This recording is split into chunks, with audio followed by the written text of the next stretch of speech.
Salam sejahtera dan salam satu Malaysia. Hari ini kita akan membincangkan tajuk kita iaitu silang budaya. Malaysia adalah sebuah negara yang berbilang kaum, agama dan budaya. Namun begitu, kehidupan rakyat masih aman di negara kita. Silang budaya adalah berkaitan dengan perbandingan atau pertumbuhan antara dua atau lebih budaya yang berlainan. Silang budaya berlaku apabila berlakunya perayaan di Malaysia seperti Rumah Terbuka Hari Raya Aidilfitri dan Rumah Terbuka Tahun Baru Cina. Pembelajaran antara kaum di sekolah juga salah satu silang budaya untuk menunjukkan nilai murni di dalam kalangan pelajar di sekolah. Silang budaya dapat membolehkan pergaulan yang positif antara kaum. Contohnya, gotong royong diadakan tanpa mengira kaum mampu mewujudkan persilangan budaya. Seterusnya, Divian akan memberikan contoh-contoh persilangan budaya dalam masyarakat Malaysia. Terima kasih. Malaysia kaya dengan kepelbagaian budaya, bahasa, adat rezam dan agama. Masyarakat luas sering memandang Malaysia sebagai negara moden perpaduan atas keharmonian dan kesejahteraan rakyatnya yang terdiri daripada pelbagai kaum dan latar belakang. Terdapat pelbagai definisi silang budaya dalam kehidupan seharian kita. Silang budaya berkaitan dengan perbandingan atau pertembungan antara dua atau lebih budaya yang berlainan. Malaysia adalah sebuah negara yang berbilang bangsa, budaya dan agama. Terdapat pelbagai kaum di Malaysia, contohnya kaum India, Cina, Melayu dan orang asli. Namun, kehidupan rakyat yang pelbagai masih mengekalkan keamanan negara Malaysia.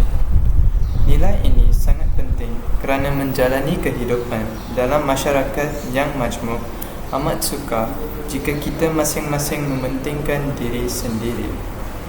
Silang budaya juga berdefinisi berlaku apabila dua atau lebih individu daripada latar belakang yang berbeza berinteraksi.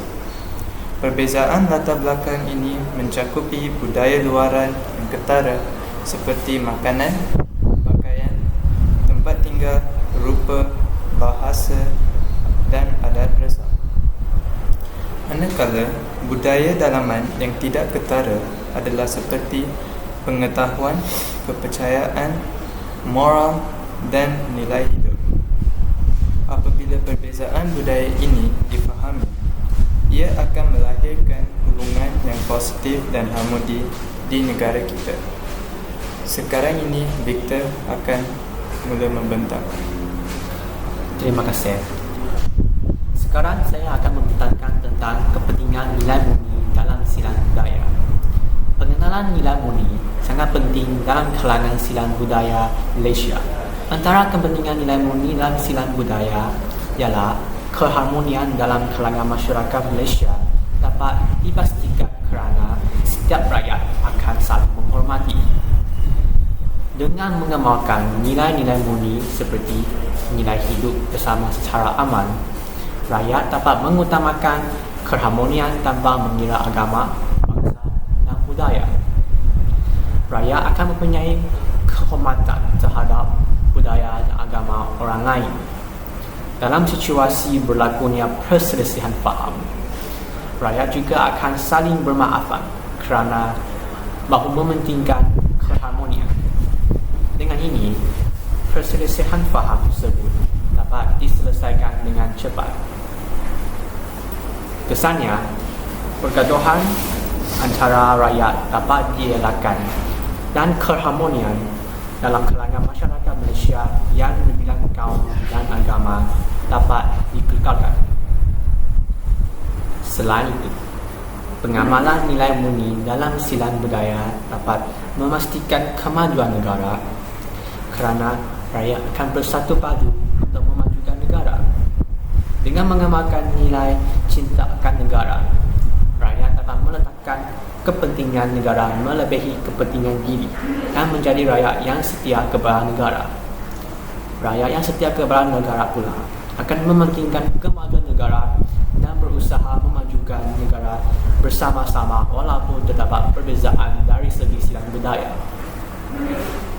Sebagai contoh, rakyat yang mengamalkan nilai cinta akan negara akan bersama-sama berusaha memajukan negara untuk mencapai wawasan kemakmuran bersama 2030, iaitu menjadikan Malaysia sebagai sebuah negara membangun yang mapan seiring dengan pengagihan ekonomi yang adil, seksama dan inklusif pada semua peringkat kumpulan pendapatan, etnik, wilayah dan rantaian bekalan.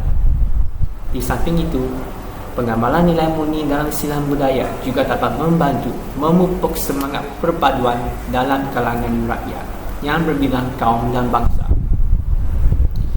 Melalui pengamalan nilai murni seperti nilai saling membantu dan bekerjasama, semua rakyat akan mempunyai usaha yang baik dan membina yang dilakukan secara bersama supaya suatu matlamat dapat dicapai.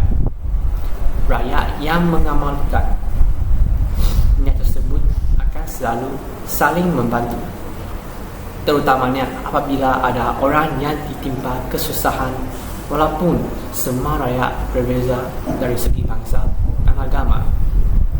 Sebagai contoh, sepanjang waktu PKP ini, banyak rakyat yang mengalami masalah, terutamanya dari segi kewangan dan kesihatan, oleh sebab mereka tidak dapat bekerja dan juga terdapat ancaman virus corona yang semakin berleluasa.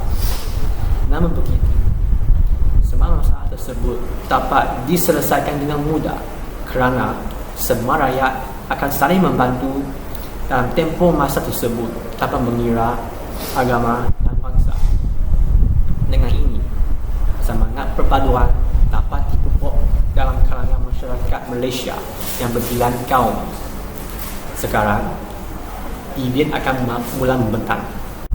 Terima kasih Victor. Sekarang saya akan membentangkan tentang akibat nilai-nilai murni dalam silang budaya semakin diabaikan dalam kalangan masyarakat.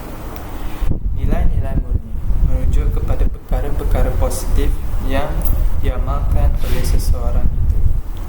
Nilai-nilai murni boleh diperoleh daripada pelbagai perkara yang positif, termasuklah silang budaya.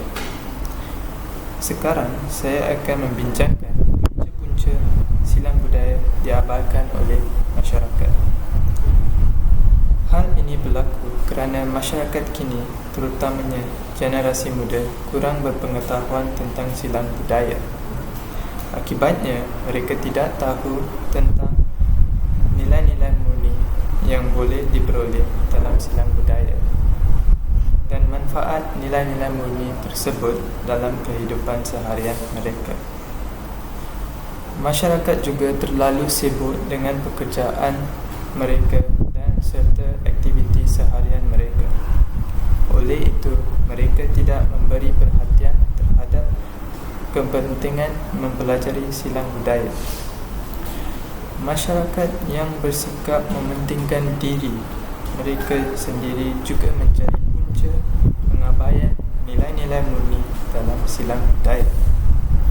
Hal ini dikatakan demikian kerana masyarakat kini tidak mempedulikan kebaikan positif nilai-nilai murni silang budaya terhadap pembangunan negara. Selain itu, generasi muda juga mengabaikan nilai-nilai murni dalam silang budaya kerana pengaruh gaya hidup moden mereka yang kurang memberi perhatian terhadap nilai-nilai murni yang boleh diperoleh daripada silang budaya. Pihak sekolah juga kurang memberi perhatian terhadap pendidikan nilai-nilai murni silang budaya dalam kalangan murid-murid. Sekarang ini, LUN akan continue. Kesimpulannya, silang budaya adalah amat penting supaya kaum di Malaysia dapat hidup dengan lebih aman. Semoga lebih banyak program silang budaya seumpama ini dijalankan demi menyemarakan semangat perpaduan kaum di negara kita. Sekian, terima kasih.